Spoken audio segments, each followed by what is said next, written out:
Parla que tudo pode.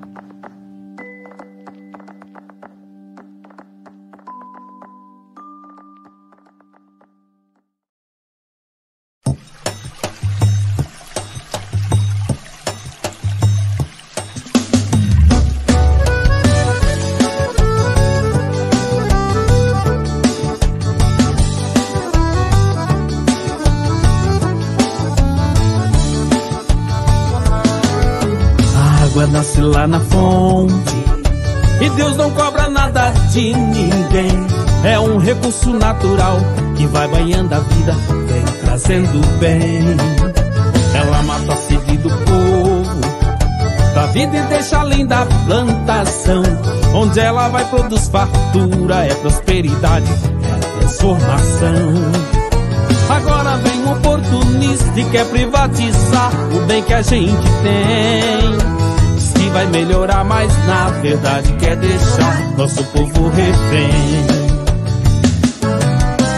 A patifaria, querem fazer da água uma mercadoria. A patifaria, a nossa água não vai ser mercadoria. A patifaria, querem fazer da água uma mercadoria. A patifaria, a nossa água não vai ser mercadoria.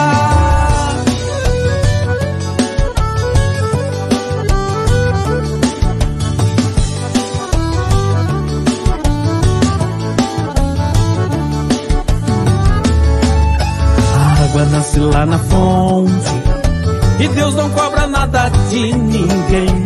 É um recurso natural que vai banhando a vida, vem trazendo bem. Ela mata a sede do povo da vida e deixa linda a plantação. Onde ela vai produz fartura, é prosperidade, é transformação. Agora vem um oportunista e quer privatizar o bem que a gente tem. Diz que vai melhorar, mas na verdade quer deixar nosso povo refém.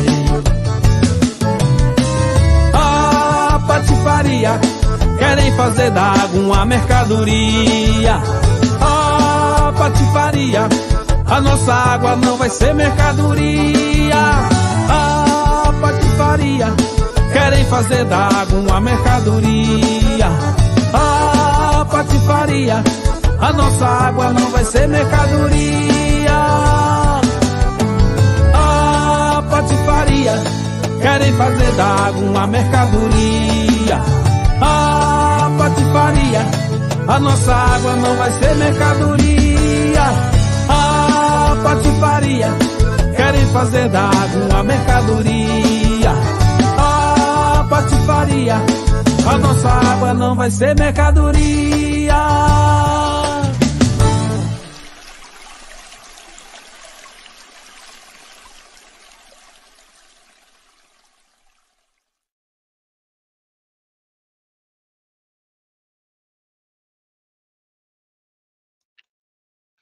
Olá, você vitrinauta, boa noite. Estamos começando aqui o primeiro programa de entrevista Parla, para falar bastante, conversar bastante e escutar muito para os nossos vitrinautas aqui do Vitrine do Giba. Você que já está acostumado com os debates aqui no canal, que assiste a qualquer hora, a qualquer dia, está sempre disponível lá. Agora teremos esse programa também sempre com alguma entrevista sobre um assunto interessante, com uma personalidade, uma pessoa que entenda, um professor, um catedrático, ou simplesmente um grande conhecedor de algum assunto específico.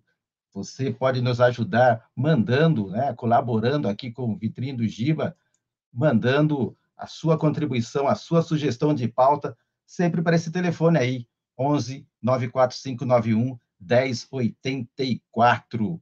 E você pode deixar a sua contribuição lá nos comentários do YouTube. E hoje, para começar, nós vamos fazer uma entrevista com o Edson Aparecido da Silva, ele que é sociólogo, mestre em planejamento e gestão do território, assessor de saneamento da Federação Nacional dos Urbanitários, a FNU, e secretário executivo do Observatório do Ondas, santista como o Giba aqui, sofredor como o Giba aqui também, né? Mas estamos firmes e vamos dar a volta por cima. Eu quero também, e hoje eu contarei com a grande contribuição do mestre Cuca Jorge, lá do Circuito das Águas. Por falar em água, hoje iremos falar muito de água, lá do Circuito das Águas, o Cuca Jorge. Então, quero trazer para cá as três personalidades aqui, as duas personalidades de hoje. O Cuca Jorge, boa noite para o Cuca Jorge, nosso vitrinauta de plantão. Boa noite. Ao Edson Aparecido. Boa noite. Seja bem-vindo, Edson, a esse primeiro bate-papo aqui entre nós. A gente que teve uma convivência já, né? Nós nos conhecemos aí de, vamos falar, longa data, né? Por um grande período. Já te conheci nessa luta pela questão do saneamento, né? Você como assessor do sindicato, você como militante do sindicato do Sintaema, né? Então, você pode até falar assim. Então, vamos lá. Quem é o Edson Aparecido da Silva? Antes da gente entrar na discussão, rápido aí, o seu lugar de fala aqui no Parla. Olá, Giba. Olá, Cuca. Em primeiro lugar, eu queria agradecer essa oportunidade de falar para o vitrine do Giba, né? Dizer que eu acho que esses espaços que vocês nos proporcionam, eles são de extrema importância, sobretudo porque nós temos um grande adversário na luta em defesa da água pública, em defesa do saneamento público, que é a imprensa corporativa, né? Então, esses espaços alternativos, esses espaços que vocês abrem para o movimento social e popular, eles são fundamentais. Bom, o meu nome é Edson Aparecido da Silva, eu sou, como já foi apresentado, eu fiz sociologia, depois fiz mestrado em planejamento de gestão do território na UFABC, aqui em Santo André e São Bernardo. Ainda sou assessor de saneamento da Federação Nacional dos Urbanitários. A FNU ela é uma entidade sindical nacional que representa trabalhadores e trabalhadoras da área de saneamento, energia, gás e meio ambiente, né? Então, é uma entidade nacional importante. E também, em 2019, nós fundamos o ONDAS, o Observatório Nacional dos Direitos à Água e ao Saneamento, tema que a gente vai poder também discutir aqui.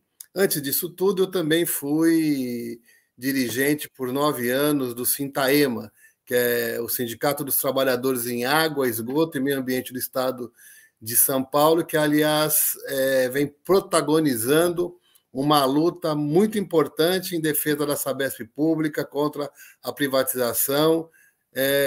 Inclusive, hoje, num dia de greve importante para poder manifestar oposição a esse projeto de privatização, que nós vamos também poder mais para frente tratar aqui. Então, esse é um pouco da minha trajetória, em breves palavras. Edson, até para a gente ter um entendimento mais global aqui, né? Nós, hoje, na cidade de São Paulo, nós tivemos um evento extremamente importante e polêmico para alguns, mas que foi a primeira manifestação forte dos sindicatos, né, e dos trabalhadores, tentando alertar a população contra a questão da privatização do saneamento, no caso aqui, a Sabesp, não era só do saneamento, mas aqui a gente tem uma questão muito pesada, que é a questão dos transportes na cidade de São Paulo, mas também na questão do saneamento, e você já falou aí, inclusive, do Sintaema na luta em defesa de uma Sabesp pública. Como é que é a questão, antes de a gente entrar nesse debate um pouquinho mais para frente, na segunda parte do programa, né? Eu gostaria de que você pudesse traçar um painel da situação, das contradições do saneamento, dos principais conflitos, né? As precariedades dos serviços do território brasileiro, até partindo e explicando um pouquinho o que foi o tal do marco, né, do saneamento, que foi votado recentemente, esclarecesse um pouquinho para a população, que, de certa forma, deixou aberto, mais escancarado, essas possibilidades de privatização, né, das empresas públicas na área de saneamento. Qual a sua... Você que tem dado muitas palestras aí, a gente tem acompanhado, falando muito, diz aí para os vitrinautas como é que está a situação do saneamento no Brasil. Quero saudar também os vitrinautas, que eu não tinha saudado na minha fala anterior.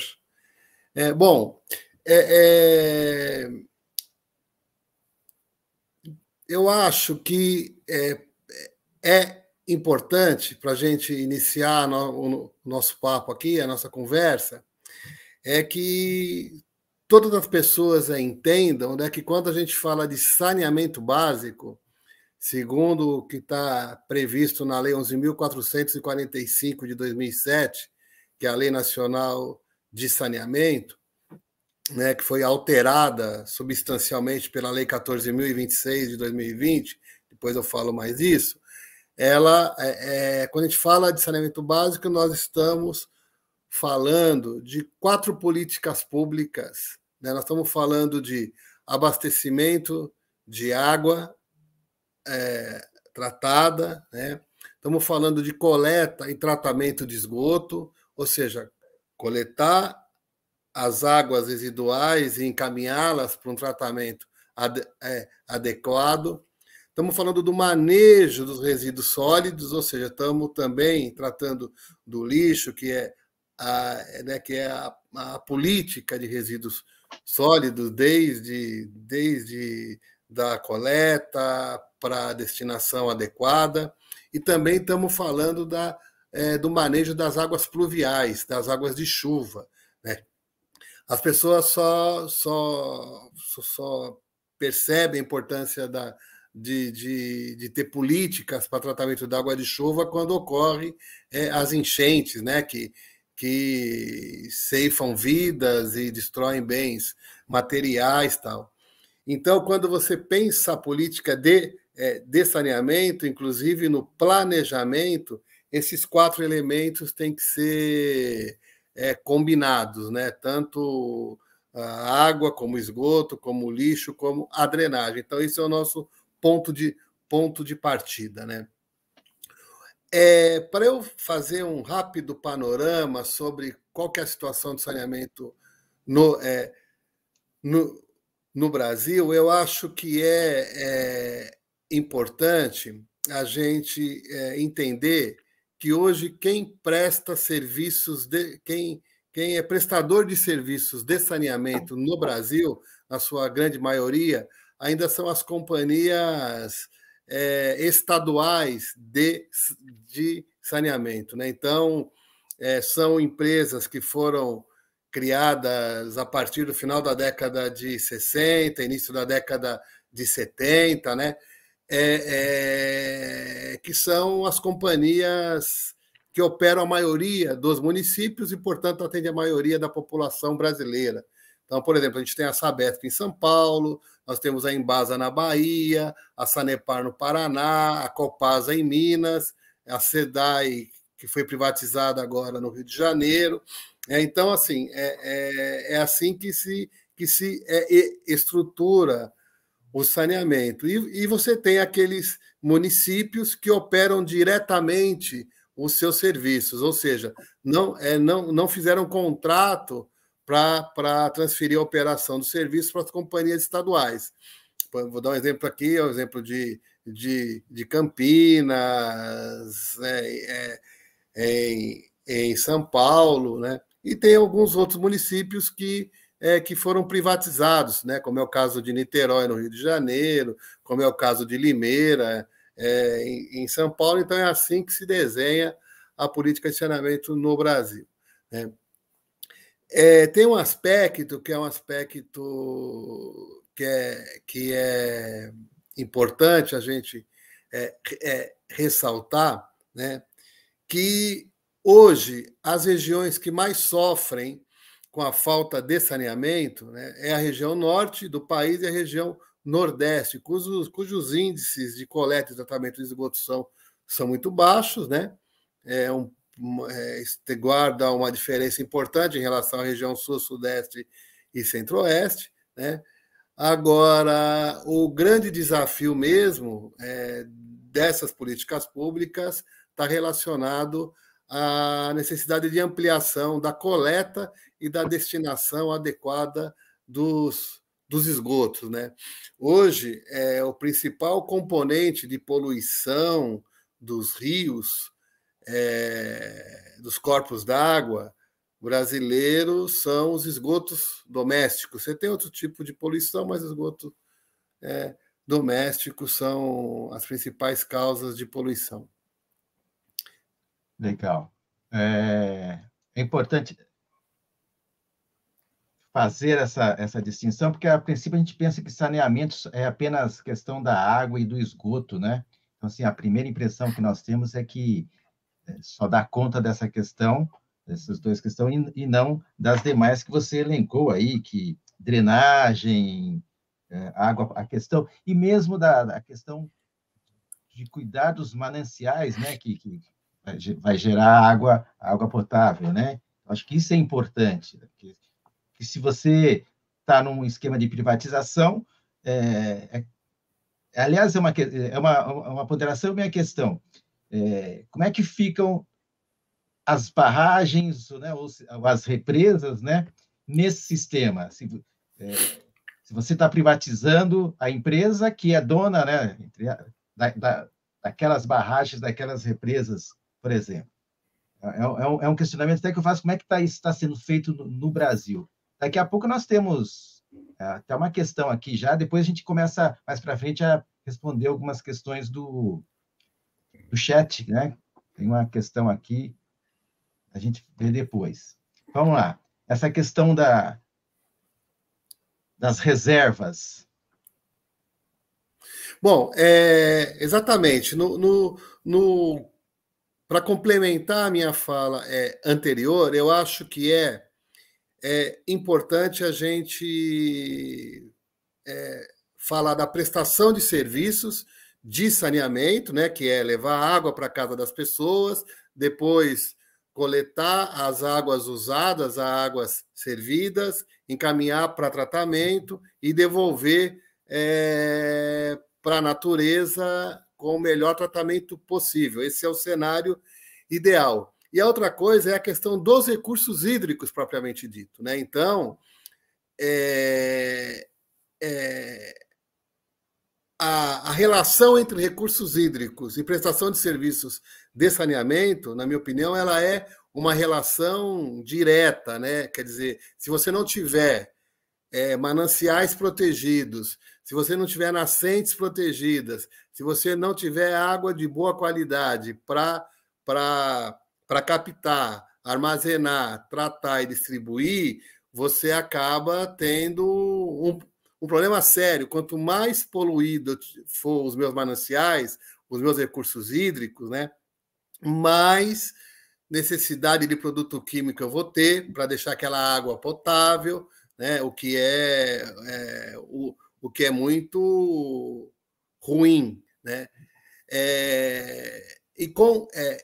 E tem uma questão que nos preocupa muito, é que recentemente no Congresso Nacional circulou, né, tramitou projetos de lei que mudavam a política nacional de recursos hídricos para transformar o recurso hídrico numa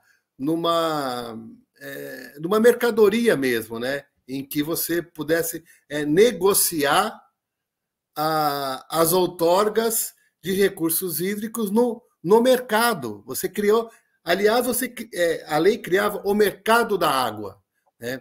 Nós vivemos uma experiência dessa muito interessante do ponto de vista da sua negatividade no Chile, né?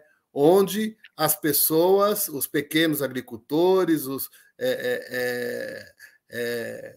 produtores familiares foram excluídos do acesso à água, né, para beneficiar grandes produtores. Então, a gente hoje trava duas lutas. Uma luta para evitar que o controle das águas seja feita, seja pelo setor da grande agricultura, dos grandes agricultores, do agronegócio, em detrimento dos pequenos agricultores, dos pequenos produtores tal. E, evidentemente, que num processo de privatização dos serviços de abastecimento de água, coleta e de esgoto, você acaba correndo o risco de que quem privatiza acaba também tendo controle sobre as águas, né? E isso é muito complicado, porque a água ela é uma... tem gente que não gosta desse termo, mas ela é um bem estratégico, né? Se você não... o Brasil já entregou o seu sistema elétrico, e todos nós já sabemos o que significou a privatização do setor elétrico.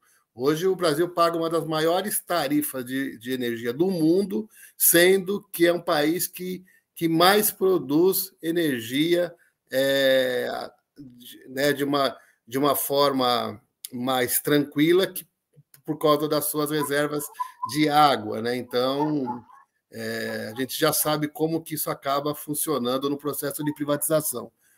O povo acaba pagando sempre a conta, né? Acaba pagando. Vou entrar nessa questão que você falou ainda, nessa questão ainda da mercadoria, na água como mercadoria, né? Tem aqui uma questão que, na verdade, você já acabou falando um pouquinho do CRIS. O meu maior medo com a privatização é a questão do meio ambiente e a conservação ambiental das nascentes e represas. Qual será a responsabilidade do governo e empresa nesse ponto? Né? Não sei se você quer falar um pouquinho sobre isso. Essa questão que o Cristiano traz, ela é estratégica, porque, assim, quando eu falo de saneamento básico, né, quando eu falo de recursos hídricos, são políticas públicas que têm uma série de interfaces. A política de saneamento básico, ela se relaciona diretamente com a política de saúde pública, por exemplo. Onde eu não tenho saneamento, onde eu não tenho água de boa qualidade, onde eu não tenho coleta e tratamento de esgoto, a possibilidade de eu ter pessoas doentes por doenças de veiculação hídrica é muito grande. Isso acarreta um problema na educação, porque as pessoas não vão para a escola, acarreta um problema no trabalho, porque as pessoas não vão trabalhar, né? Acarreta um problema que é do sistema de saúde não dar conta. Eu estou falando de desenvolvimento econômico e social, né, porque essas políticas estão interligadas. A gente está falando de política de turismo. Se eu tenho um problema de saneamento, né, se eu não tenho vulnerabilidade das praias, etc., isso afugenta os turistas. Então, é uma interface muito grande. E tem uma interface que é fundamental, que é a interface com o meio ambiente. A gente vive uma cultura, né, que em função da poluição das águas, Giba e Cuca e quem está nos assistindo aqui, né, que as pessoas elas viram as costas para os rios. Elas viram as costas para os corpos d'água, porque os corpos d'água estão poluídos, mal cheirosos, né? E qual que é a primeira vontade da população? Eu estou falando isso em grandes centros urbanos. O que é? Canalizar os rios, né?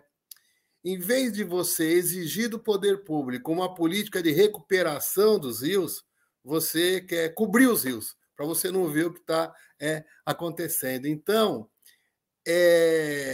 agora vocês imaginam num processo de privatização, onde a empresa privada ela é contratada ela compra os serviços, ela se torna responsável pela prestação de serviços de abastecimento de água, coleta e tratamento de esgoto. Ela não vai fazer isso, mas vamos supor que se fizesse, na melhor das hipóteses, ela vai olhar para essa política que ela foi contratada. Não é obrigação do setor privado fazer a integração das políticas públicas, da política habitacional, da política ambiental, da política educacional, da política de saúde, né? Então, quando você privatiza, você quebra essa lógica.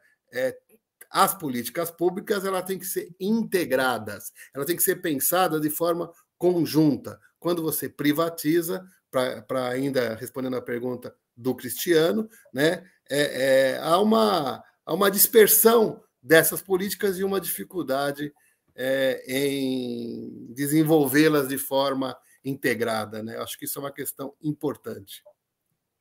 Legal. Nessa questão, quando você fala da água como mercadoria, entenda, a água nas bolsas, né? Ou seja, a água transformada numa questão de bolsa de valores ou de CDB, sei lá, né? Questões bancárias, etc. Ou seja, a água se torna um dinheiro, né? Se torna moeda mesmo, né? E aí, um questionamento que eu faço, como é que fica para dar lucro, né? Mas no momento de escassez hídrica, em que falta-me água, ou seja, a empresa vai deixar de faturar, porque ela vai ter que investir muito na água. Ou seja, ela terá esse poder, ou seja, de novo, esse povo não vai recorrer ao Estado, ou seja, a gente, né, para refinanciar o lucro desses caras, um exemplo. Aliás, Giba, só complementar isso, em relação ao setor energético, já aconteceu isso. Lá pelos anos 2000, tivemos aquele apagão, né? E aí as pessoas foram incentivadas a trocar todo o sistema de iluminação das casas para economizar, era 20% que a gente tem que atingir com o método de economia de energia. E o que as empresas energéticas fizeram? Conseguiram um lobby para aprovar uma lei que criasse um seguro.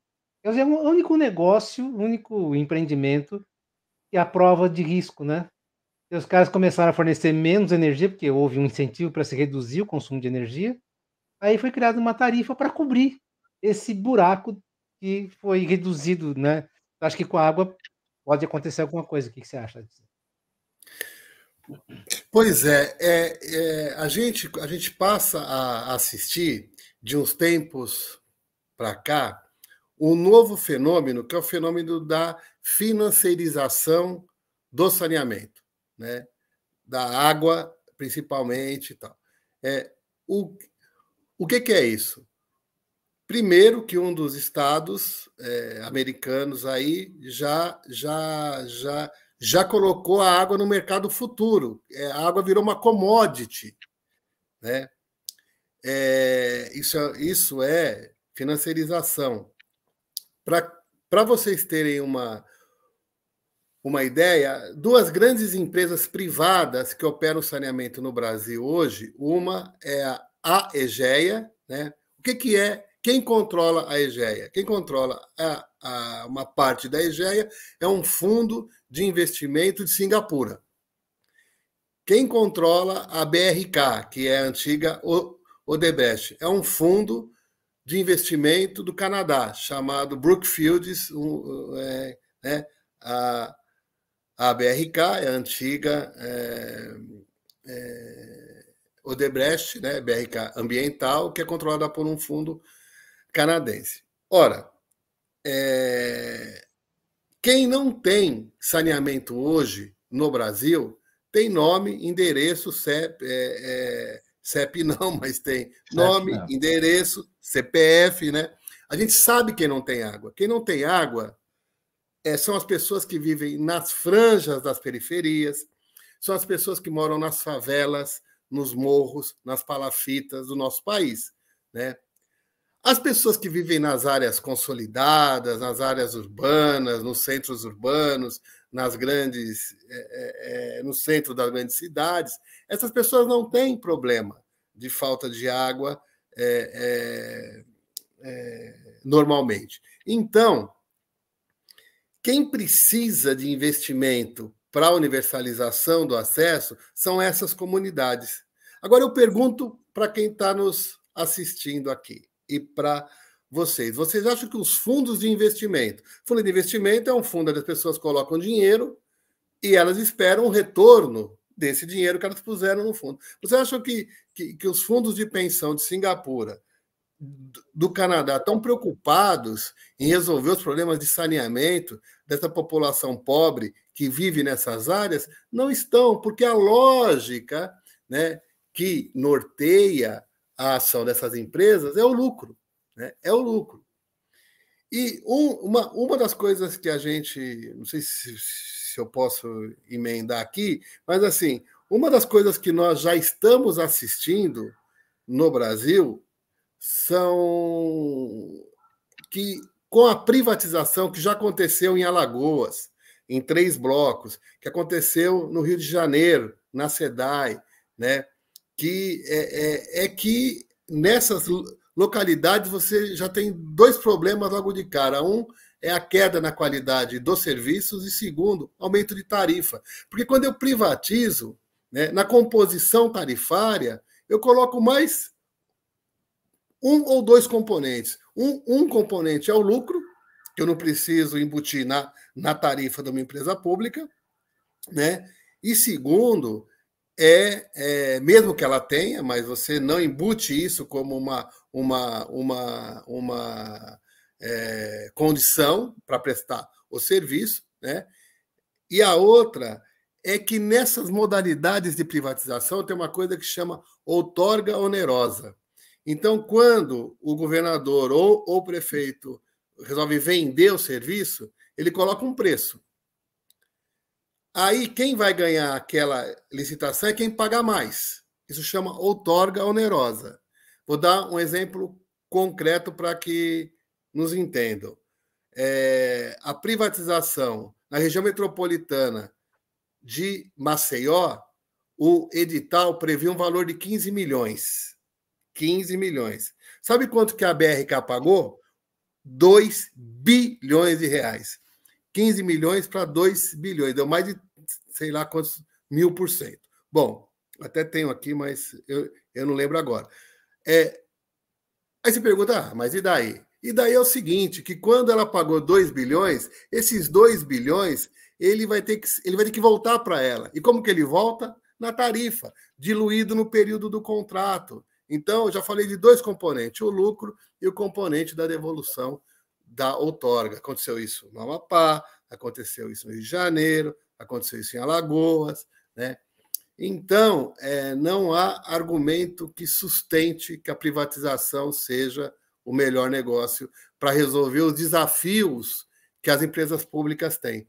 Tem desafio? Tem, mas o remédio da privatização é para matar o doente, não para salvar o doente. Além disso, né, Edson, complementando aí, você pode falar também que são alguns casos que devem ter acontecido, que você falou, você tem a água, que é um serviço mal prestado em muitos casos, muitas dessas cidades, né, você tem a água, mas você não tem o saneamento. No entanto, você paga 100%. Se você paga 100 pela água, você paga 100 em alguns casos, paga 100, mais 100 pelo saneamento que você não tem e não sabe quem é que vai fazer e quando vai fazer. Ou seja, você está pagando por um preço, por um serviço a ser feito, se é que ele vai ser feito. Eu queria que você falasse um pouquinho da sua experiência sobre essa questão.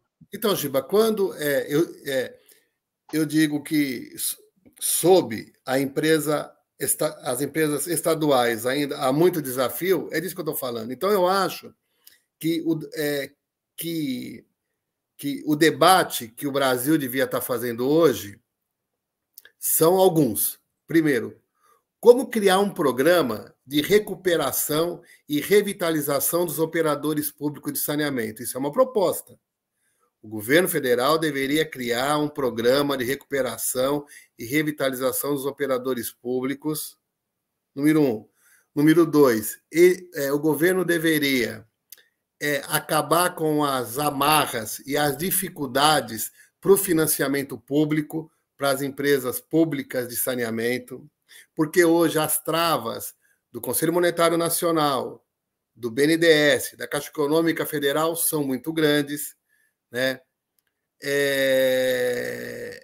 Então, e em contrapartida, né, o privado que diz que vai colocar dinheiro dele para universalizar, não vai. O que o privado vai fazer? Ele vai buscar dinheiro nos órgãos de financiamento público, que a gente, né, recursos que poderiam estar sendo investidos em empresas públicas, né, para melhorar o serviço. Entendeu? Então, o debate da sociedade hoje deveria ser esse. Em vez da gente ficar gastando a nossa energia, né, para lutar contra uma pauta que é imposta por um pensamento neoliberal que se iniciou em 2016, a partir do golpe contra a presidenta Dilma, na minha opinião, né, que impôs essa agenda, a gente devia estar discutindo como recuperar o operador público. E aí eu quero dizer mais uma coisa também. Eu não estou aqui defendendo que o governo tenha que injetar dinheiro sem critério nas empresas públicas. Eu acho que não. Eu acho que deveria garantir financiamento acompanhado de uma política de melhora na performance, de melhora na gestão, com garantia de controle e participação social sob a prestação de serviços. Esse seria o melhor dos mundos, né? É você disponibilizando recurso, é você dando condição para as empresas melhorarem a sua capacidade de gestão, é você garantindo que a sociedade participasse, né? Mas a narrativa que vem ganhando a sociedade é a narrativa de que a privatização é melhor. E aí eu queria emendar com uma outra coisa que nós temos que desmistificar, é que essa história de que o público é melhor do que o privado. Não é verdade. Se você pegar vários exemplos de muitos anos de privatização do saneamento em várias cidades brasileiras, você vai ver que o principal desafio, que é coletar e tratar esgoto, não foi feito. Manaus, que é a capital do Amazonas, está privatizada desde os anos 2000, né? Até hoje trata 10% do esgoto que é coletado, acho que coleta 30%, né? Então, tem que desmistificar essa história. Primeiro, de que o privado bota dinheiro dele. Não é verdade, ele vai buscar dinheiro nos bancos públicos que dificultam o acesso dos serviços públicos. Que ele é melhor é outra falácia. Que vai baixar a tarifa é outra falácia, é só você comparar as tarifas praticadas pelo público e pelo privado. No fim das contas, sim, parece que.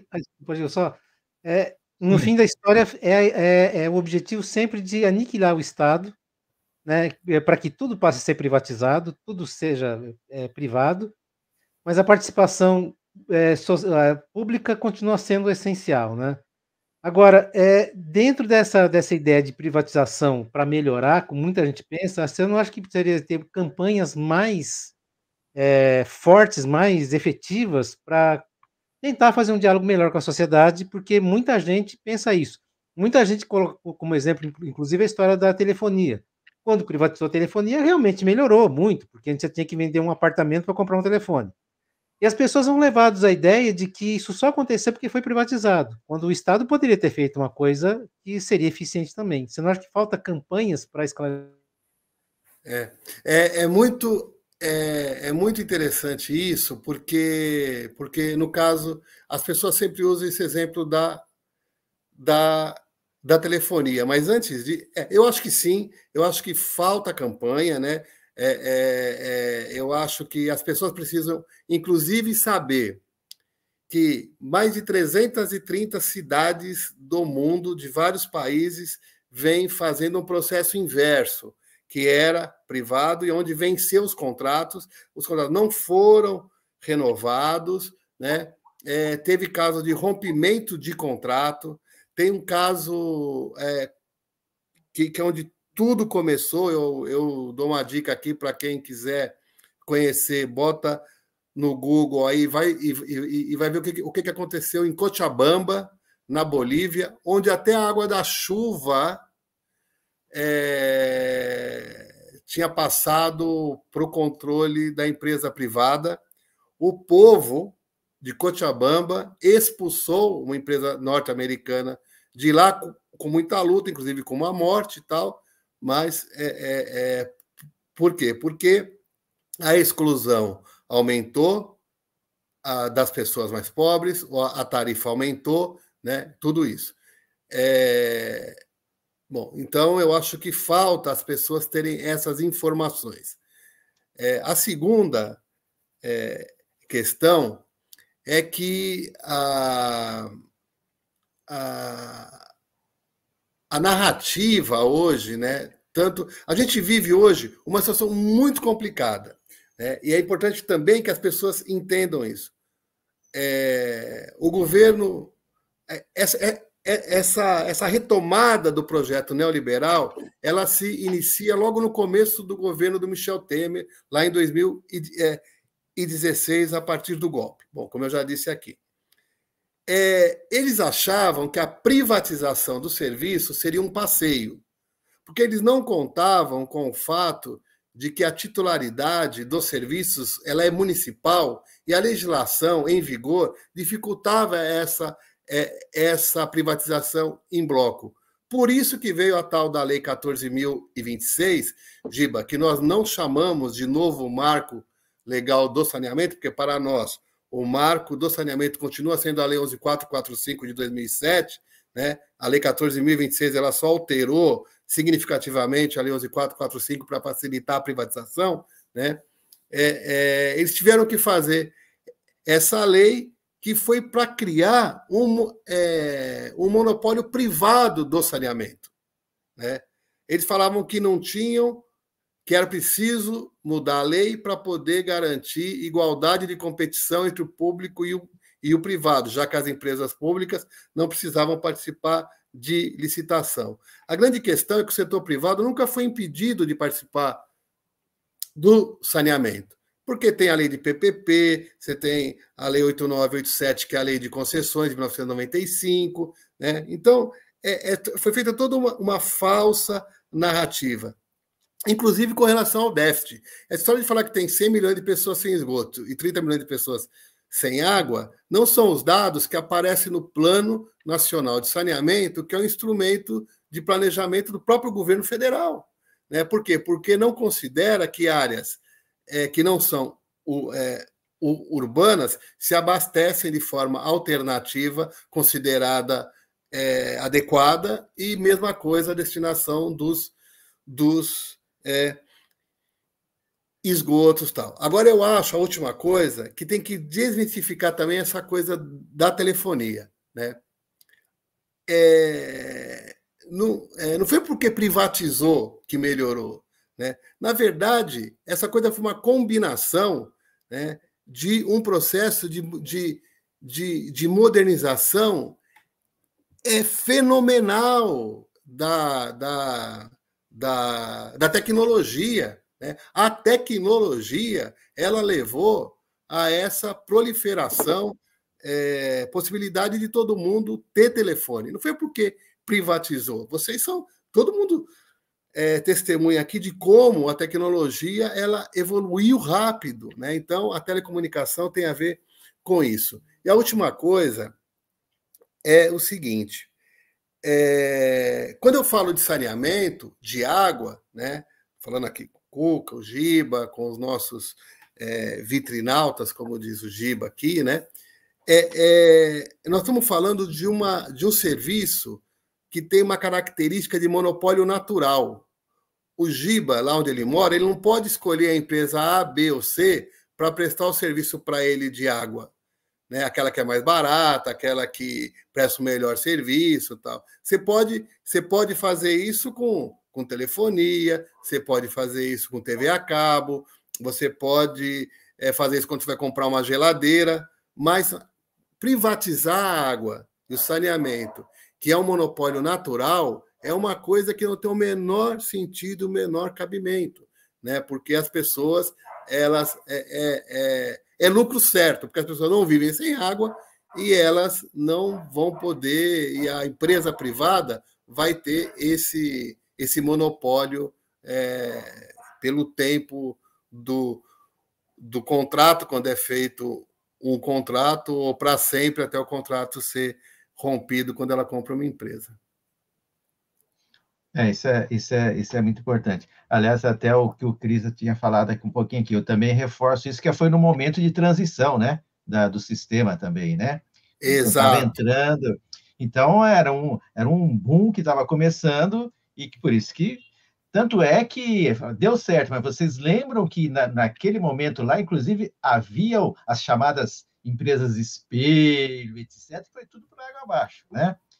Vocês Exato. lembram lá que era para operar do 19, o 20, o 15, né? Essa história acabou. Foi oligopólio, né? Foi chegando em oligopólio. Hoje você tem duas ou três só, mas todo mundo ficou porque todo mundo queria ganhar, todo mundo. Então tinha várias empresas de telefonia no início, né? De implantação do sistema, mas quando o sistema foi implantado, de fato, se reduziu a, vamos dizer, hoje, três empresas, né, do setor. Basicamente, três empresas do setor. Uma cambaleando aí, né? Oi, né? Nem vou falar assim, né? Oi, né? Mas assim, né? Cambaleando, e as restantes, né? Controlando o sistema, né? Acho que isso é fundamental. Acho que boa nessa questão. E só reforçando, Edson, o Cuca também falou aí, né? Quando você disse a questão da eletricidade também, né? Da energia, que você não pode também ter concorrência, né? Porque como você vai ter concorrência, né? Eu quero duas É sistemas de verdade. energia aqui. Eu quero a CPFL e a Enel aqui entrando na minha casa para eu escolher o mais barato, ou que compensa mais, como eu faço com a internet. Isso é impossível, né? Você falou uma coisa, existe algum movimento de remunicipalização em alguns lugares já, nesse processo do saneamento, essas empresas municipais, querendo que o município... Porque aqui, eu quero falar isso até para emendar, porque São Paulo parece estar também querendo desmunicipalizar, né, de certa forma, né, não tem claro isso, mas você percebe uma intenção atrás de fazer essa desmunicipalização dos serviços de saneamento, né? Existe um movimento assim, já mais após esse boom que você citou anteriormente? Sim, o que acontece a nível internacional é o que a gente chama de tendência. Há uma tendência internacional de reestatização, remunicipalização dos serviços, né? Então, é uma coisa que começou há uns 10 anos atrás, né? E que vem se ampliando cada vez mais. Uma das últimas cidades que remunicipalizou foi uma cidade chamada Setúbal, em Portugal, e que logo de cara a tarifa baixou em 20%, né? Porque quando o setor é privado tem muita gordura, como eu já disse aí e tal. No Brasil, nós temos um exemplo, que é o exemplo de Itu. Itu tinha um serviço privado, mas naquela crise de 14, 15, de água tal, um pouco antes, a população de Itu foi às ruas e remunicipalizou os serviços aqui, né? Então, existe sim, né? E por isso que a gente fala que o Brasil está indo na contramão do que está acontecendo em outros países. E pior que depois que você privatiza, para você desprivatizar, é muito difícil, né? Porque as coisas são feitas com base em contratos. Quando você rompe contratos, né, você tem algumas cidades de alguns países que tiveram que romper o contrato, tiveram que pagar fortunas para a empresa privada que operava o serviço. Por isso que tem que tomar muito cuidado nessa política de privatização, porque para depois voltar atrás é praticamente impossível enquanto mantiver o contrato, né? São contratos de 30, 35 anos, não é? 35 anos, a maioria deles aqui e tal. A outra pergunta que você fez foi sobre... sim. No estado de São Paulo, né, para a gente pegar um caso aqui presente, né, a lei nacional de saneamento, ela estabeleceu uma política de regionalização dos serviços, né? Que é de você criar formas de regionalização em que você ganhe escala e que você otimize os investimentos e tal. Existem governos e governos. Aqueles governos que querem privatizar, eles aprovaram leis nas assembleias legislativas que formam blocos que mais interessam para o setor privado. E São Paulo fez o seguinte, criou 4 unidades regionais de água e esgoto. Se chama URAI, Unidade Regional de Abastecimento de Água e Esgoto, acho que é isso o nome, mas chama URAI, U-R-A-E. Né? Criou a 1, a 2, a 3 e a 4. A 1 pegou todos os municípios que a Sabesp opera, sem nenhum tipo de critério geográfico, de bacia hidrográfica, nada, juntou tudo. Né? E é esse bloco que agora está no processo de privatização.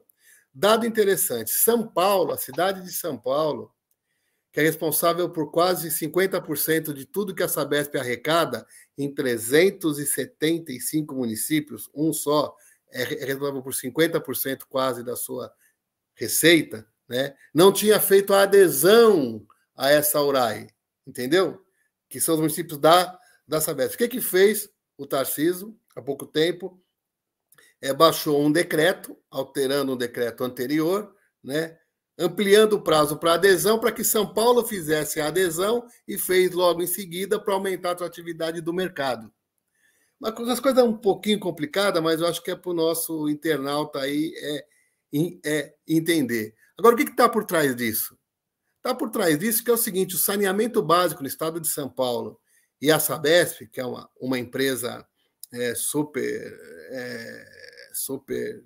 importante, que tem, né, uma super receita e tal, ela entrou no jogo eleitoral. Né? Então, São Paulo adere à URAI, facilita a privatização, em troca disso, depois o Tarcísio apoia o Ricardo para prefeito ano que vem, e ele tem pretensões de ser o candidato da extrema-direita para presidente, São Paulo apoia. Então, assim, eles estão brincando, né, estão fazendo a política no pior sentido da palavra, né, para atender interesses pessoais. Né?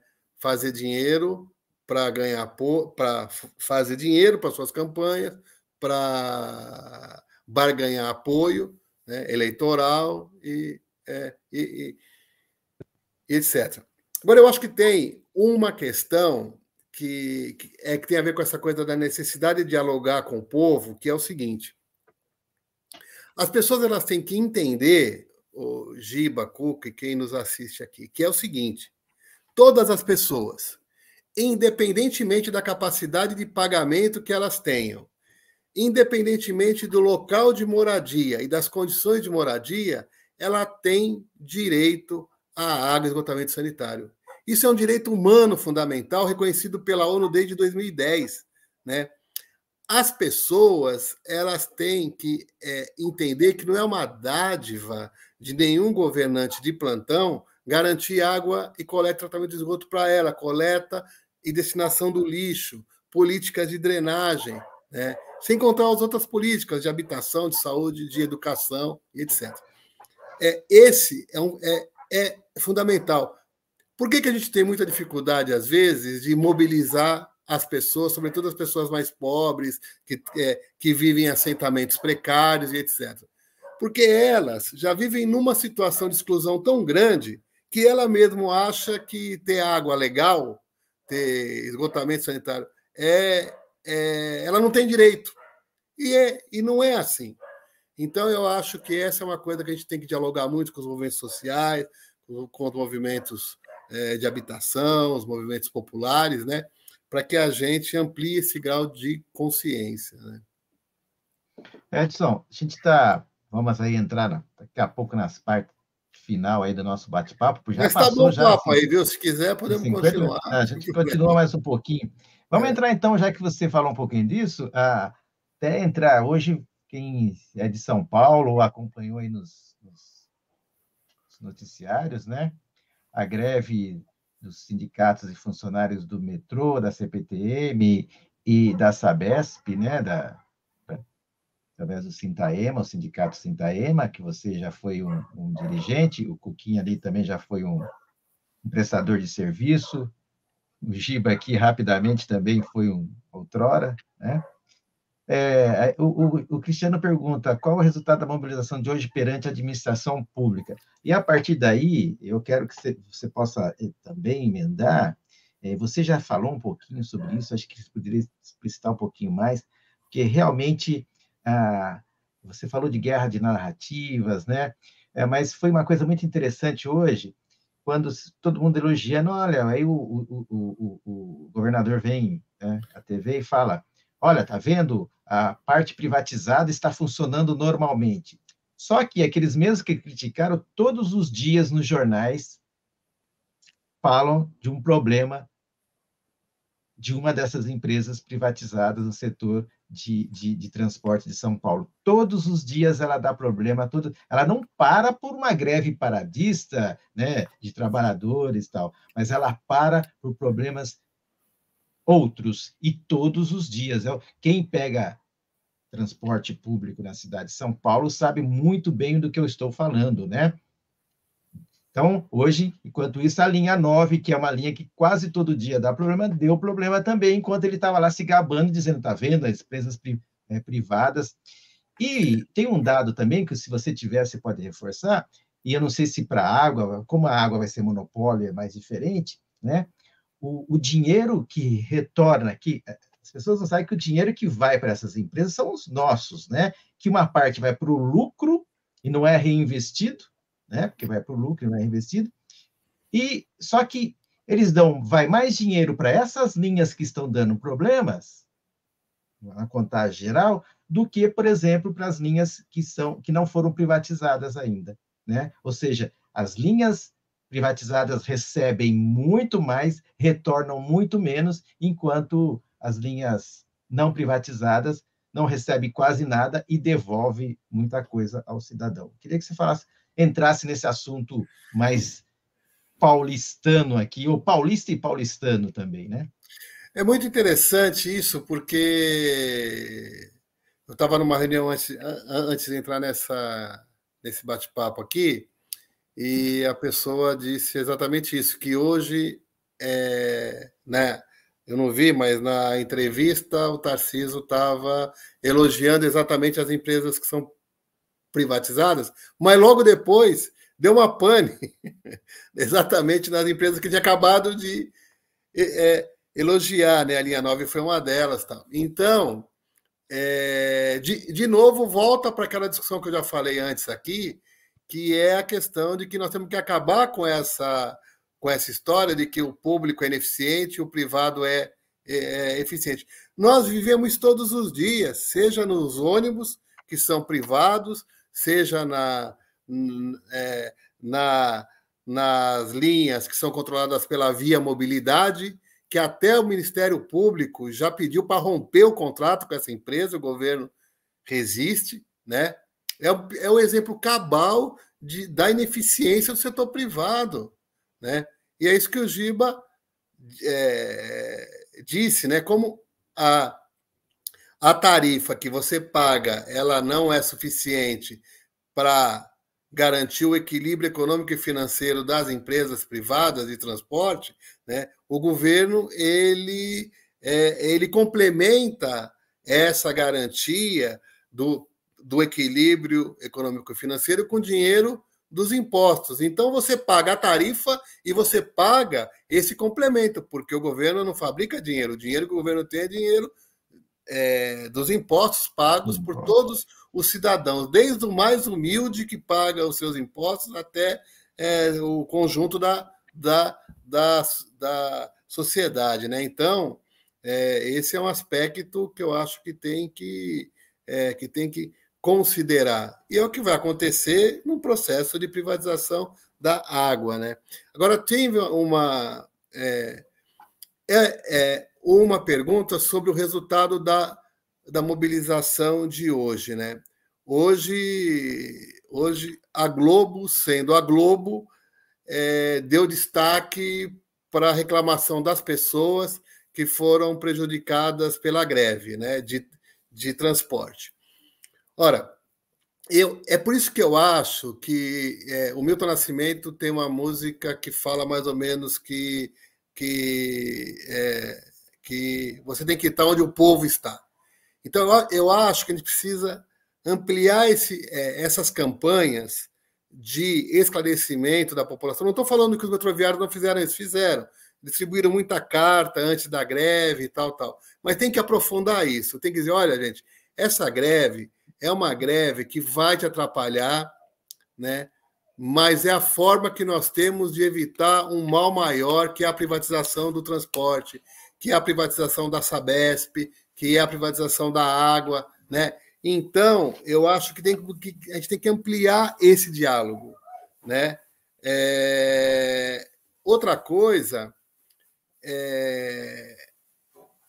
que eu acho é que se a gente não ir para esses espaços, né, das associações de moradores, nas favelas, nas periferias, a gente não amplia esse diálogo da forma como ele tem que ser feito, né? Então, eu acho que...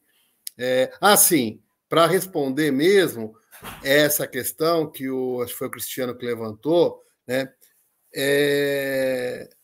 Parece que o Estado de São Paulo, Giba, Cuca e as pessoas que estão assistindo a gente aqui, não tem problema nenhum. Não tem problema de educação, não tem problema de transporte, não tem problema de segurança, não tem problema de saúde, né? Porque ele tá com uma visão, com um objetivo único de privatizar a Sabesp. É como se fosse a grande marca do seu governo privatizar a Sabesp, né?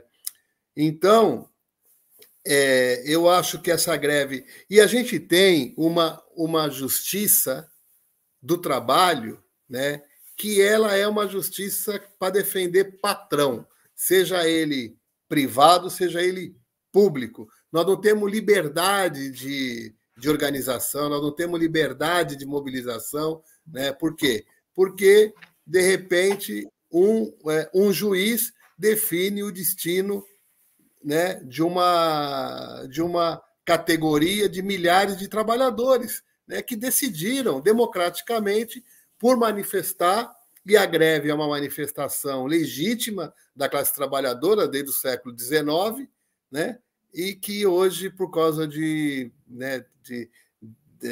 um ou dois homens de toga preta, decide o futuro, os desígnios da classe trabalhadora, o que é um verdadeiro disparate, na minha opinião, né? E quero dizer que no Sintaema eu tive o prazer de trabalhar com o Cuca, um dos melhores fotógrafos que eu já conheci na minha vida, e com o Giba, um grande jornalista também, trabalhamos juntos. O Giba me ensinou muito nessa área do jornalismo. O Edinho, aproveitando aqui a sua fala, Nancy falou que é preciso esclarecer a população, né? Estabelecer esse canal de comunicação. Agora, eu perguntaria, qual a sua sugestão? Você falou aí de chegar nessas pessoas, mas a gente parece estar enfrentando, e não é só na questão do saneamento, aí é uma questão mais ampla da política, porque, assim, a narrativa mais conservadora, mais direita, etc., ela ganha corpo com maior facilidade, se espalha com maior facilidade, e me parece que a outra narrativa, já que você falou, eu não gosto de usar essa expressão, mas estou aproveitando a expressão que você usa, tá? Você usou. Parece que chega um pouco atrasado nos locais onde deveria chegar e não chega, de certa forma, com eficiência, né? Como é que seria essa comunicação de você quebrar... Eu diria que seria até paradigmas já, né, de que a privatização só vai trazer melhorias, né, que a privatização melhora mesmo e que a coisa estatal é sempre ruim mesmo, que sempre vai ser ruim, etc. Porque você tem esse narrativa sempre... não, tudo que é do Estado não presta e o que é privado presta. Parece que você estabelece essas duas polaridades e é difícil você quebrar essa polaridade. Então, Giba, ontem eu participei de uma audiência pública na Câmara Municipal da cidade de Santos. E uma das perguntas que surgiu lá foi exatamente essa: como comunicar, né? O que fazer? Eu acho que nós temos que. Eu acho que o grande segredo é o seguinte: quando a gente fala em falar com a sociedade, a gente não consegue falar com a sociedade toda. Você fala como com a sociedade? Né? Para dialogar um pouco com o que a Nancy colocou aqui, né? Você fala com a sociedade através das suas organizações, certo? Se você conseguir falar com a sociedade através das suas organizações, você não está falando com todo mundo, mas você está falando com uma grande parte. Então, num bairro da Zona Sul de São Paulo, né, eu preciso ver como que a sociedade Amigos de Bairro, de um determinado bairro da Zona Sul, pode juntar a população que ela representa e conversar, e abrir espaço para a gente ir lá e conversar sobre isso. Então, essa é uma forma, é uma comunicação mais acessível. Em vez de eu trazer o povo da Zona Sul de São Paulo, isso serve para qualquer lugar, para a Câmara Municipal de São Paulo, para a Assembleia Legislativa, é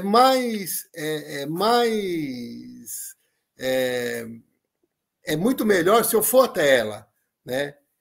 E tem que dialogar com a população de uma forma muito verdadeira. Tem que dizer assim: olha, eu reconheço que a senhora, o senhor, fica, às vezes, muitas horas sem água porque a Sabesp pratica uma redução de pressão na rede durante a noite e quem não tem caixa d'água não consegue ter água pela manhã.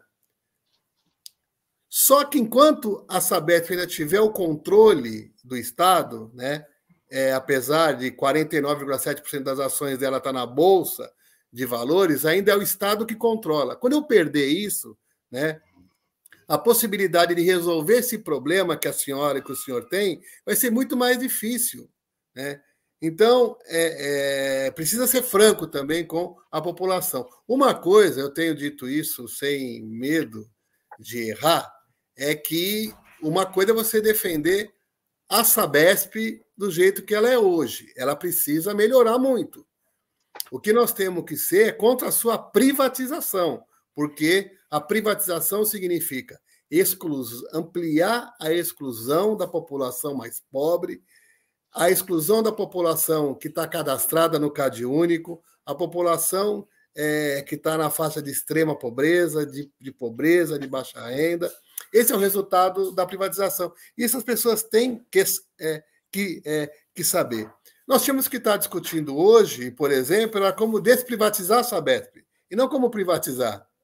Né? A gente tinha que estar discutindo o seguinte: como o Estado ele é o maior acionista da Sabesp, vejam bem, o Estado tem 50,3% das ações. Então, como a Sabesp dá lucro, o Estado pega essa parte de dividendos e não reinveste em saneamento. Então, nós tínhamos que estar discutindo era isso: como o Estado reverter esse dinheiro que ele recebe de dividendos para a política de saneamento. Outra coisa, Giba, o serviço de saneamento ele deveria ser uma política de Estado, né? Ou seja, o governo tinha que apoiar, inclusive, aqueles... Eu falei que a Sabesp opera em 375 municípios. O Estado tem 645. Portanto, tem um grande número de municípios que não tem a Sabesp. O Estado tinha que desenvolver políticas de apoio a esses municípios, usando o quê? A estrutura técnica e tecnológica da Sabesp, recuperando da EE, que é o Departamento de Água e Esgoto, para dar assistência para os municípios, recuperando e revitalizando a CETESB, que vocês conhecem muito bem, né, que é uma super empresa que há muitos anos vem sendo sucateada. Né? Isso é política de saneamento, né, com P maiúsculo e com S maiúsculo. Né? Exatamente tudo que o Tarcísio não faz. O cara veio do Rio de Janeiro para São Paulo para desmontar o Estado e depois que ele fizer o estrago, ele deve voltar lá para Ipanema, Copacabana, e vai deixar o povo do estado de São Paulo com serviços privatizados. E pior que foi o Cuca. povo de São Paulo que escolheu. É só fazer uma perguntinha por último, que o Edson tocou numa coisa importante aí sobre a porcentagem, a composição acionária, né? Que a Sabesp é uma empresa de capital misto, né? Aberto. Então, e uma coisa que eu vejo um risco enorme é dessa privatização lenta e gradativa e silenciosa. Porque quando a gente fala em privatização, a gente imagina que vai ter um leilão, vai chegar um cara lá que bater o martelo, mas a Sabesp já tem sido privatizada lentamente. Eu acompanhei, inclusive, durante esses anos no Sintaema, leis que foram facilitando, inclusive uma lei que permitia que a Sabesp oferecesse mais de 50% do capital como calção para negócio e tal. Então são coisas lentas e que depois acaba acontecendo o seguinte, como a Sabesp está na Bolsa de Valores, tem muitas informações que não podem ser abertas, porque tem uma política lá da Bolsa de Valores, que tem um nome lá agora que eu não lembro, que assim, um regramento que você não pode abrir informações para o público. Então ela já está meio privatizada, isso é um perigo enorme. Como é que a gente reverte isso? A gente só reverte isso se tivesse um governo comprometido com o saneamento da forma que eu disse antes, sabe? Enxergando o saneamento como uma política pública estratégica para a saúde, para o meio ambiente, para o desenvolvimento econômico e regional. Só assim. Eu acho que com esse governo a gente não reverte esse quadro, né?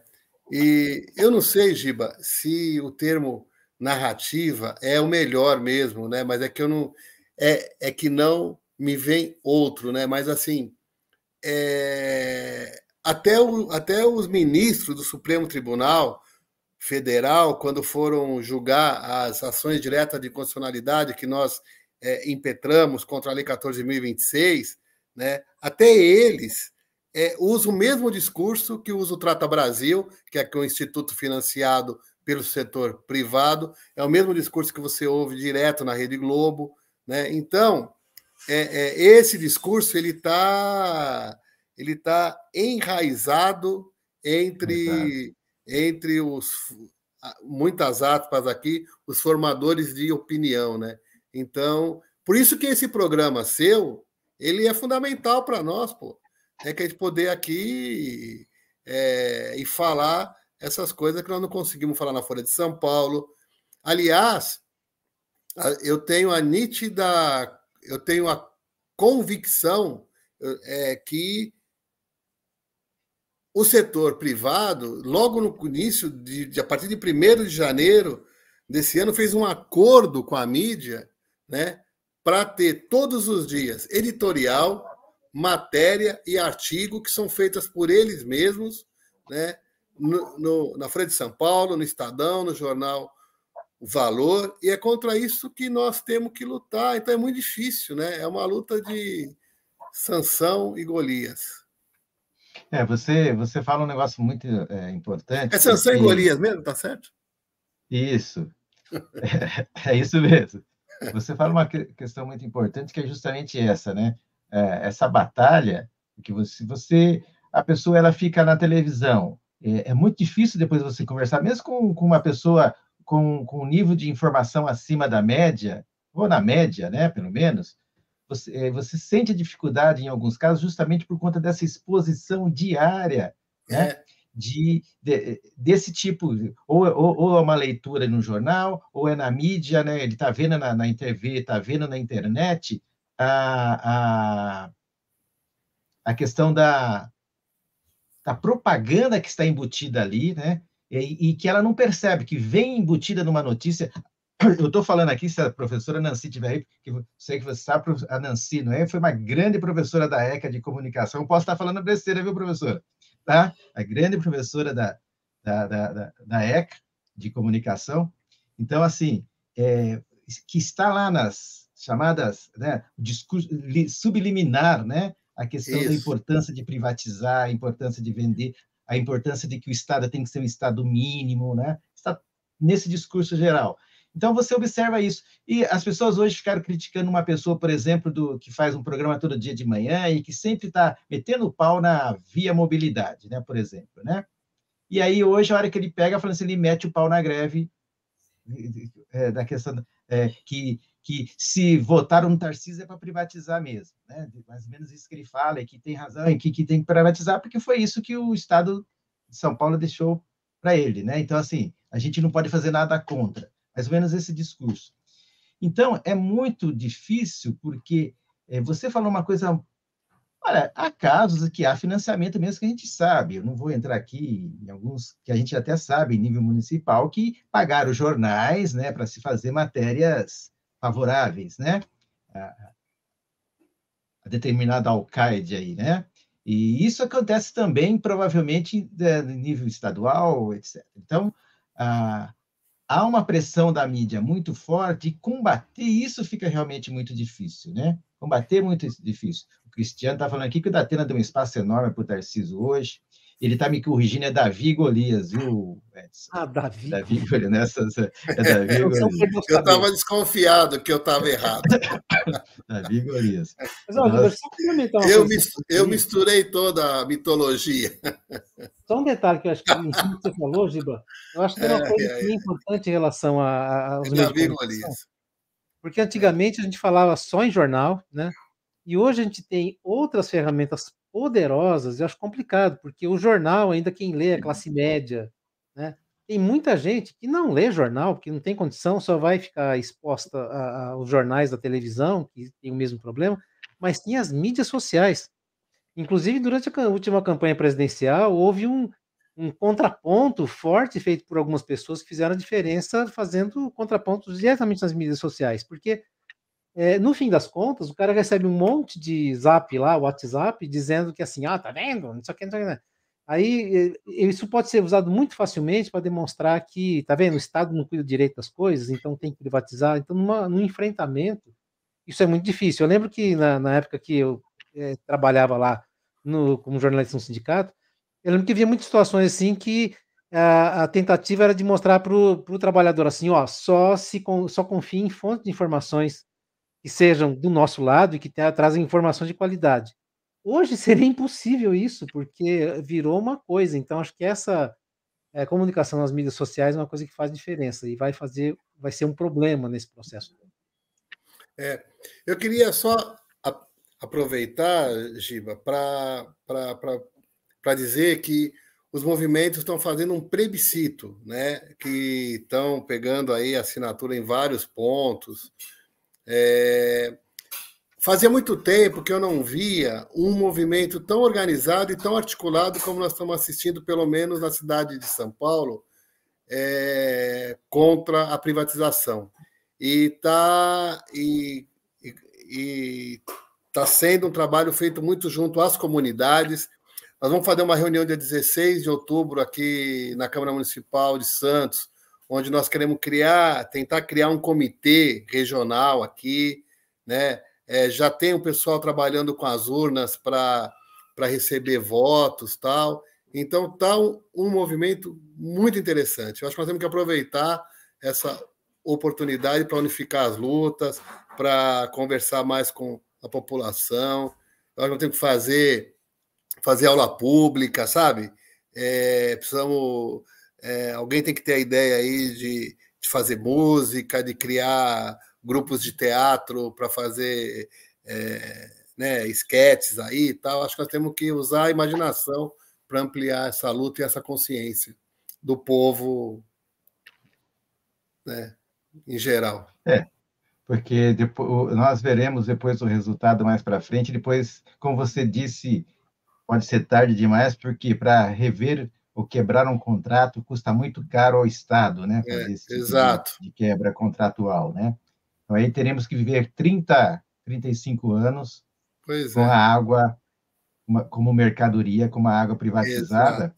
E você falou uma coisa que, como é que ficam as tarifas sociais? Porque não há interesse, né? Se é uma empresa que visa lucro, em você ter tarifas sociais, né? Você falou aí um pouquinho de... Eu observo essa diminuição no questão da energia elétrica, praticamente você deu uma quebra muito grande nas tarifas sociais da energia elétrica, né? Por exemplo, Exato. Exato, aqui em São e não Paulo. é só isso, né? Você acaba perdendo o contato físico nas agências da empresa, tudo vira robotizado. A primeira coisa que os caras fazem quando privatiza é trocar todos os hidrômetros, a tarifa vai lá para cima, acho que eu já falei isso aqui, não sei. Tem o fato de que qualquer possibilidade de participação e controle social é aniquilada, né? Não há aspectos positivos, sabe? Eu acho que a tarifa, por exemplo, a gente pode pegar um exemplo muito concreto. No Rio de Janeiro, a tarifa social depois de privatizada, ela é 50% mais alta do que a tarifa social em São Paulo. Agora, com a Sabesp. Tem um dado também que eu acho que é importante a gente falar aqui, que é no período da pandemia. As empresas públicas tiveram um papel fundamental no sentido de adotar políticas, né, para beneficiar as populações com redução de tarifa, com proibição de corte de água, né? Teve casos no Brasil em que o serviço é privado e a prefeitura tomou essa decisão e a empresa privada foi à justiça para que o prefeito cancelasse a política de não corte de água, de redução de tarifa e etc. Então, são políticas públicas que têm a ver com a vida das pessoas, elas não podem virar mercadoria, não pode virar commodity, não pode se transformar num instrumento de lucro, né? É isso que as pessoas têm que entender, cara. Senão, nós vamos sofrer muito, viu? E uma outra coisa, deixa eu perguntar, esse plebiscito que está acontecendo mais nessa região aí, tem a possibilidade de estender para o resto do estado? Tem sim, tem sim. Aonde tem movimento organizado, é possível sim, né? Confesso para você que eu não sei no interior aonde é que tem. Aqui na Baixada Santista, onde eu estou, vai ter. Já tem, aliás, já teve urna na Câmara Municipal. Tem o que está acontecendo de interessante é uma auto-organização, né? Então, junta aí um grupo de movimentos e faz seminário, faz reunião, faz faixa, faz banquinha para coletar assinatura. É uma coisa muito interessante que está acontecendo. A Flávia, agora esqueci o sobrenome dela, lá da Zona Norte, que foi entrevistada aqui no debate, sessão de debate sobre educação, ela que é do Com Lutas, eu vejo que eles estão fazendo lá na região muitas dessas banquinhas nas ruas, levando aí via, obviamente, Com Lutas, né? Com Lutas, quem não sabe, é uma espécie de uma central sindical, tá, gente? Já tem muitas pessoas que vão estar assistindo e não sabem o que é. Você tem a CUT, você tem Força Sindical, você tem Com Lutas, não me lembro, tem um monte hoje, né? CS... Como é que a CTB, né? Enfim. Isso. Então, tem sim, em algumas regiões, viu, Cris? Inclusive, eu vi lá na sua região, eu acho que na região da Brasilândia, né? Eu vi ali na região da Brasilândia, eles fazendo lá nas estações, nas ruas. Então, tem já um pessoal indo para a rua, já há um bom tempo, há umas 2 ou 3 semanas que eu já vi essa movimentação contra a privatização. Então, é questão das pessoas pararem, ouvirem, prestarem atenção também, né? Não é só, não quero saber disso, é parar, ouvir, conversar, ouvir o outro lado também, né, Edson? Isso, eu acho que as escolas podem cumprir um papel importante também, as universidades. Eu acho que pegar aí os centros acadêmicos, os grêmios estudantis e colocar a urna nas escolas para o plebiscito. A gente precisa agitar a sociedade, né? Contra essas barbaridades. Uma outra possibilidade, Edson, aqui também, hoje em dia se faz muito, eu tenho recebido muitos, é abaixo-assinados, mas dá para fazer também votações pela internet com plataformas que são certificadas eletronicamente, e tal, que tem um valor, dá para assim, é verificável, né, de que essas votações foram feitas por cidadãos mesmo. E talvez ampliar a voz da população de uma forma mais rápida. Eu posso até ver com o pessoal que está organizando o plebiscito para ver se já não fizeram isso, mas eu acho que é uma boa ideia, viu, Cuca? Até porque todas as formas que tem de você tornar o debate cada vez mais público é interessante. Eu acho que essa ideia é boa, eu vou até checar com eles. Aí manda que eu vou divulgar aqui. Ah, legal, muito isso aí. bom. Muito bom. Muito bem, Edson. Antes de. A gente já está entrando aí, então, agora já realmente na parte. Eu quero, antes que eu me esqueça, eu encontrei recentemente com uma pessoa que mandou. Ela vai assistir, ou depois, acho que ela não consegue assistir hoje ao vivo, mas ela assistirá provavelmente depois. Ela falou que iria assistir. Mas trabalhou com você lá em outras épocas, antigamente, Sandra Baralho. Não sei se você, Granja, não sei se você lembra. Sim, conheço. Ela mandou um abração para você. Ah, Tá? que legal. Um abração. A Sandra falou assim, fala, trabalharam lá, né, quando o Sintaema era em outro lugar lá, não sei que. A Sandra foi da Fundap, né? Não foi? Isso, exatamente. Da conheço. Que legal, tá, que bom, fico contente. Mandou um abraço para você. Muito bom. Cuca, você tem mais alguma questão aí para finalizar? Alguma pergunta? Está sem som, Cuca. Está sem som. Agora o Cuca ficou sem som. Bom, está sem som, Cuca. O Cuca está sem som. Caiu. Ele tem um microfone potente aí, mas... Cansou o microfone dele. O microfone dele cansou. Não é de mutagem, alguma coisa aí no fone de ouvido. Ô Edinho, eu agradeço o canal Voltei aqui. Agora? Voltou. Agora sim. Voltei? Voltou. Então, eu falei, esse microfone aqui é só a pose mesmo, né? Porque... Mas então, eu estava dizendo que eu teria muitas coisas para falar aqui, mas fundo que a gente põe livros, aqui tem muito assunto para falar e tem muita coisa para explorar. Espero que a gente tenha um repeteco disso aqui. Obrigado, Edson, pela sua presença aqui, pelo tanto que você esclareceu a gente aqui. Espero que a gente volte a ter outros encontros desses. Legal. Bom, eu queria convidar quem está nos assistindo aí para conhecer o ONDAS, né? O Observatório Nacional dos Direitos à Água e ao Saneamento. O ONDAS é um observatório relativamente novo, ele foi criado em 2019, eu sou secretário executivo do ONDAS, é só entrar lá em ondasbrasil.org, tem muito conteúdo lá, né? Muitas coisas legais, e o nosso objetivo é lutar contra a privatização e pela garantia dos direitos humanos à água e esgotamento sanitário. E também queria aproveitar e pedir para todo mundo se inscrever no canal do Vitrine do Giba, acionar o sininho. Aí, Giba, fiz a propaganda aí. No canal do YouTube. Não. E principalmente, Edson, porque as pessoas que estão assistindo, que queiram ajudar nessa questão, nessa luta, né, que compartilhe esse bate-papo nosso hoje, né, que jogue nas suas redes sociais, peça para o pessoal assistir, né, esse bate-papo super bacana sobre a questão do saneamento básico, a questão da privatização dos serviços de água e esgoto no Brasil, especialmente hoje, pela data, coincidentemente, né, ficou muito na mídia hoje por conta da greve desse setor aqui na cidade de São Paulo, né? Aliás, viu, Giba? Só complementando... Opa, eu estou com eco aqui. Pronto, tirei.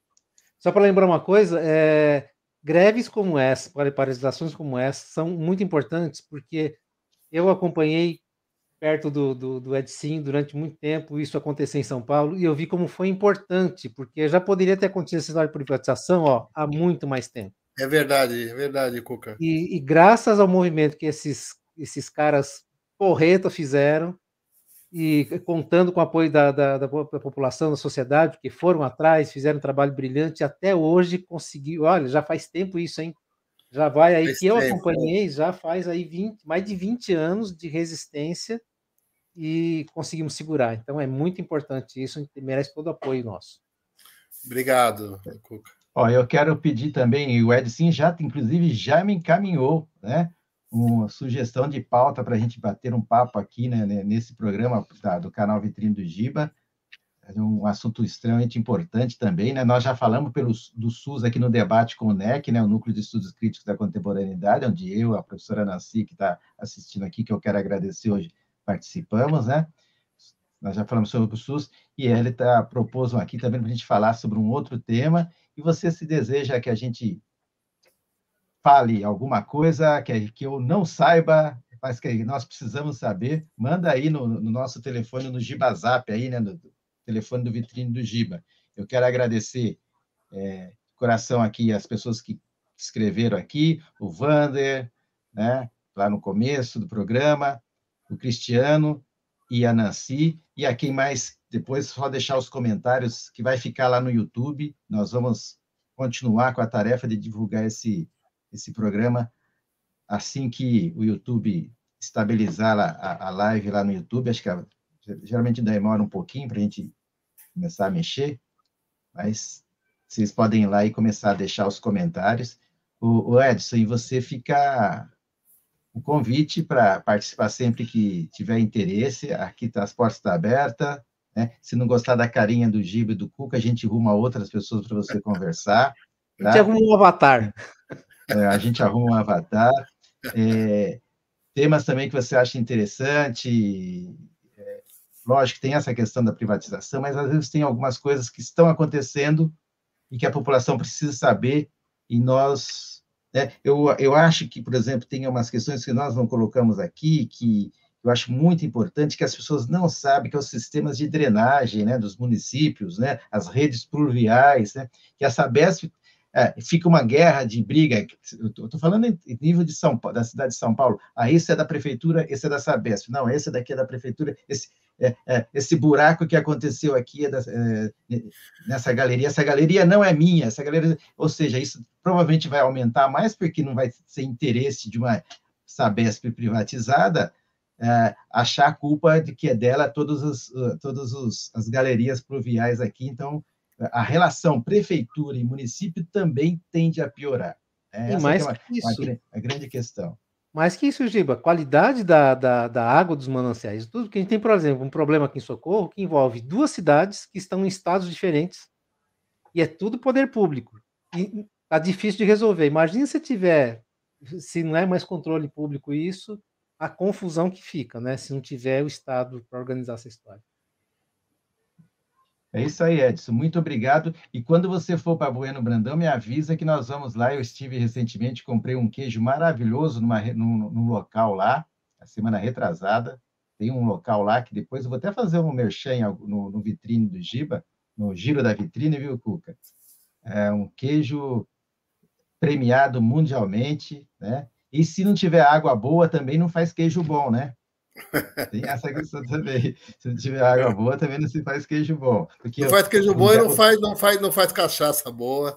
E não faz cachaça boa, que naquela região tem. Tá? Eu agradeço muito. E até a próxima. Então, Cuca, obrigado por fazer parte hoje desse programa comigo. Tá? É um prazer. Eu que agradeço. O seu castigo hoje está pago. Tá? E a gente, assim que tiver um próximo, a gente... tá. Eu vou mostrar no Bar do Giba. O Bar do Giba está quase pronto. Eu vou mostrar sobre 2 queijos desse lugar. Nem vou falar o nome por enquanto, mas vou falar no Bar do Giba. De cachaça, o Bar do Giba vai estar muito legal. Eu acho que vai ser no feriado o Bar do Giba, tá, Cris? Dia 12. Legal, gente. Giba, falou, foi um prazer te reencontrar, viu? Com o Cuca. Estava morrendo de saudade de vocês. Gostei muito. Um abraço aí. Valeu. Um abraço e fique em paz aí, ó. Torça muito para o nosso time, hein? Sim, firme. Tchau. Firme. Falou, tchau. Tchau, tchau.